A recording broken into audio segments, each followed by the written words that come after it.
Hey, how are you today? Hope you are doing well. You see, the other day I wore my Bears jersey or my Bears sweatshirt, and today, because the Colts won, I'm wearing my Colts sweatshirt. And it was sweatshirt weather this morning. This is the first day I think that I actually noticed some frost on the ground and on the cars. And it's like, ooh, I'm not ready quite yet for winter, but here we go. Hey, today I want to talk about, we're in 2 Corinthians chapter 5. I want to talk about only one verse today. It is such a monumental verse. There are lots of verses that can come around it and surround it, but I want to talk about this verse because it is so important and is such a great passage from what Paul says to us to help us to better understand who Jesus is. This is 2 Corinthians chapter 5. He's talking about how we are reconciled through Christ. And this is kind of the ultimate of reconciliations. And it's 2 Corinthians chapter 5, verse 21. Listen to what Paul says. He said, for our sake, for our sake, God made him to be sin who knew no sin, so that in him we might become the righteousness of God. Isn't that great? Let me say it again.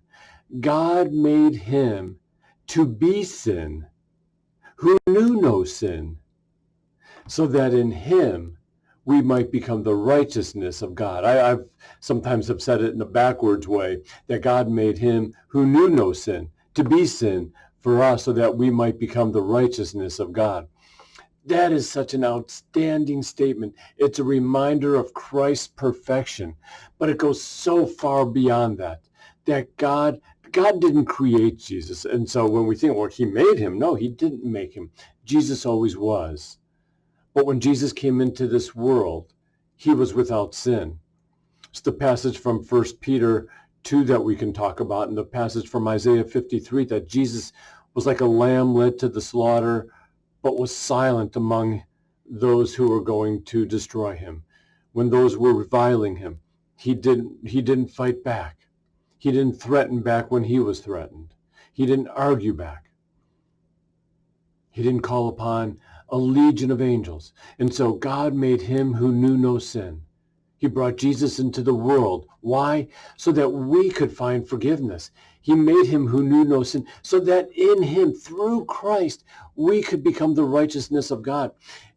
Theologically, this is monumental. A word, a phrase that we use is forensic justification. Forensic means it's a legal proceeding, something that's legal.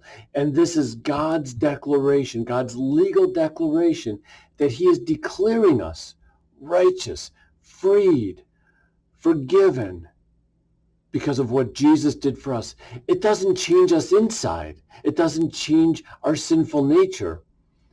But what it does is, another theological word that's used is, we have imputed righteousness. God now views us as righteous. Not that we're righteous, but God views us as righteous because of what Jesus did for us. So we're not perfect on the inside, we're far from it. But because of what Jesus did, we're now viewed as righteous. And this is a total difference, a total shift from the Catholic way of thinking, which has more of a view of infused righteousness, where the Catholic Church, if you go back centuries and centuries, go back to the time when Martin Luther was against this, back into the 1500s, you'll see that infused righteousness means that God would view us as righteous, as more holy than we were before because of what Jesus did. But I don't know that I'm any holier today than I was before. I'm still a sinner. I'm still a sinner in need of Christ every day. My character has changed, I hope. And I hope I'm a better person. But I'm not any more holier than I was before. My character has shifted. And that's a huge shift in the way that we think, and a big difference really between Catholicism and Protestantism. And I really believe is kind of the undergirding for the need for purgatory for Catholics. But I just want you to hear today, God brought Jesus into this world this man who was without sin, who lived this life without sin, for you and for me, so that we might become the righteousness of God. Hold on to those words on days when you're struggling. Hold on to it and know that you are victorious. God views you as righteous. He declares you forgiven. That's his legal declaration. It's like no double jeopardy. You can't have that in court. God doesn't have double jeopardy for you. You are declared righteous, forgiven by the God of all creation through your faith in Jesus Christ. By grace, you have been saved. God bless you. Have a great night.